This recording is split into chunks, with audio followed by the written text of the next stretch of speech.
ఆ తల్లి గొప్పతనం ఎక్కడుందంటే, దుర్గా అని ఒక ఆయన ఆర్తితో అన్నాడు. ఆయన ఏదో బెంగతో ఉన్నాడు, ఏదో భయంతో ఉన్నాడు, ఏదో బాధతో ఉన్నాడు. దుర్గే స్మృతౌ హరసి భీతిమశేష జంతోహో.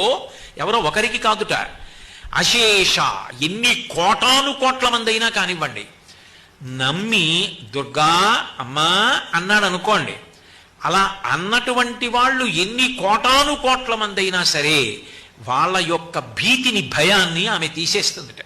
దుర్గే స్మృతౌ హరసి భీతి మశేష జంతో స్వశ్చై స్మృత మతిమతీవ శుభాం దదాసి.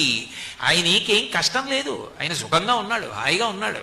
ఆయన అమ్మని తలుచుకోకుండా ఉండడు. అందుకని ప్రతిరోజు అవకాశం ఉన్నప్పుడల్లా అమ్మా దుర్గా దుర్గా దుర్గా అంటూ ఉంటాడు. అప్పుడు ఏం చేస్తుందంటే మంచి బుద్ధినిస్తుందిట. ఇవ్వడమే కాదు, ఆయన కీర్తివంతుడు కావడానికి ఆయన యందు అట్లా ఆలోచన దొంతరులుగా ఎన్నో మంచి శుభ సంకల్పములు చేయించి వాటిని కార్యములుగా మార్చగలిగిన దక్షతనిచ్చి ఇన్ని చేసిన వాడన్న కీర్తిని కట్టబెట్టి యశస్విని అవుతుంది.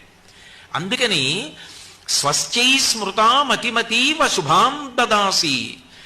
ఆ తల్లి దారిద్ర్య దుఃఖ భయహారిణి కాత్వధన్య. నువ్వు తప్ప ఎవరమ్మా ఇచ్చేది? దారిద్ర్యమును లేదన్న మాటని ఆమె తీసేస్తుంది.